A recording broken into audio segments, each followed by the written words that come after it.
Will you tell us about modern American monetary theory?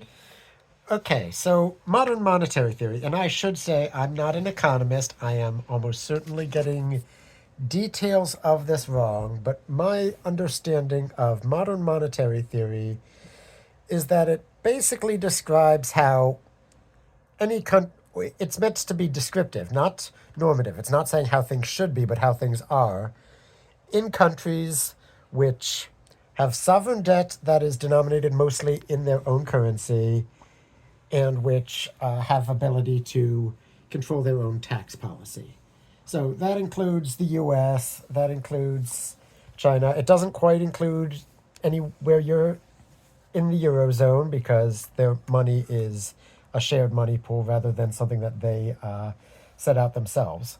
But it does describe how a large sovereign nation actually works. And the critical idea behind modern monetary theory is that the money is basically a guarantee from the government, and that the government collecting money or disbursing money is something they can do by pure fiat. They can just say, yeah, we're going to summon billions of dollars out of nowhere and distribute them.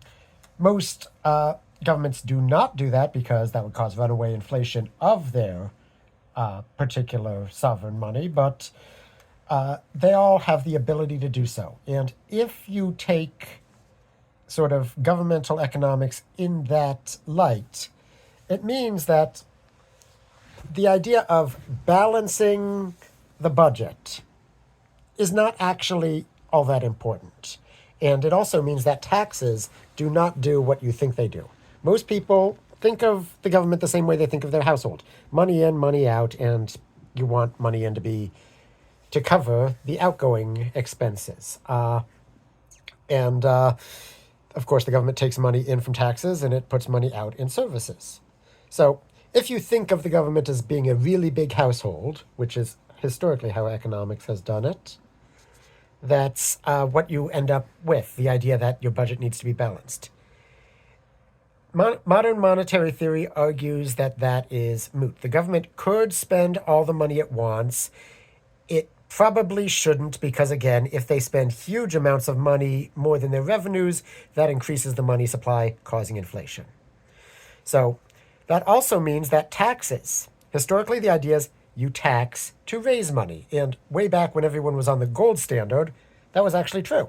You know, that if you wanted to fund some major government project, you needed lots of gold and you'd have to squeeze your populace for it. For fiat money, like dollars, you don't have to do that. And what does that mean? That means that taxes, they are not necessary to raise money. What they are for doing is controlling the money supply. Remember how I said the government could spend lots of money it didn't raise, but that would cause inflation? Taxes are meant to prevent that. They are meant to pull money out of the supply so that when the government spends, it doesn't cause that runaway inflation. So with that in mind, taxes are basically how you enact policy. You think certain populations don't have enough money? Don't tax them. You think certain populations have too much money? Tax the bejesus out of them.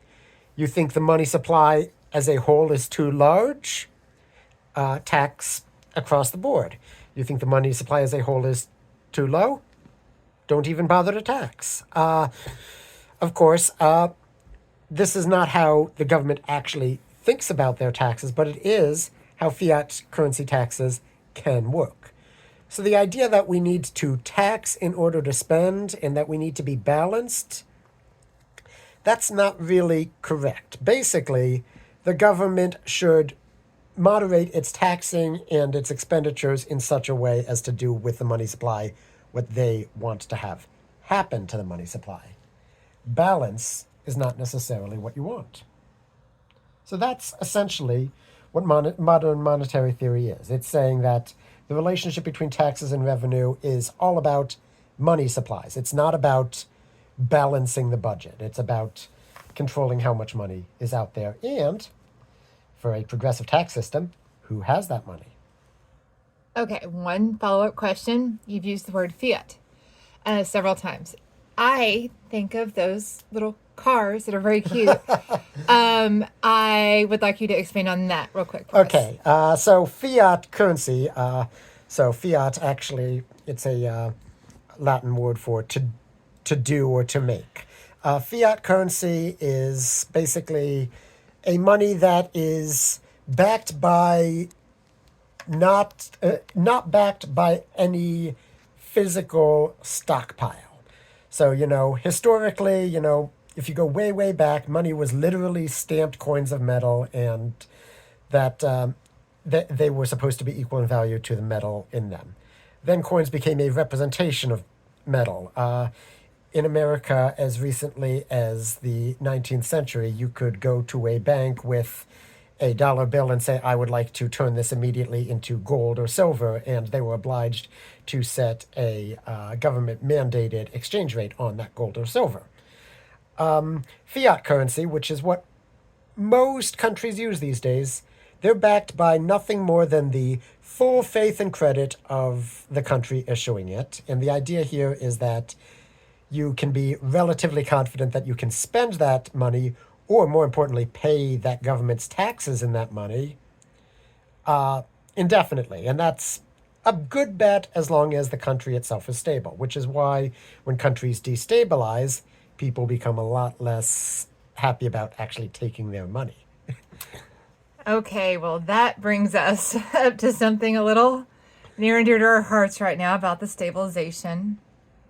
So we're going to cut this off here because that's a totally different video. And again, you're also not a politician or a And poli-science I don't have the expert. answers to that question. All right. So if somebody out there has the answer to that question, please leave it in the comments.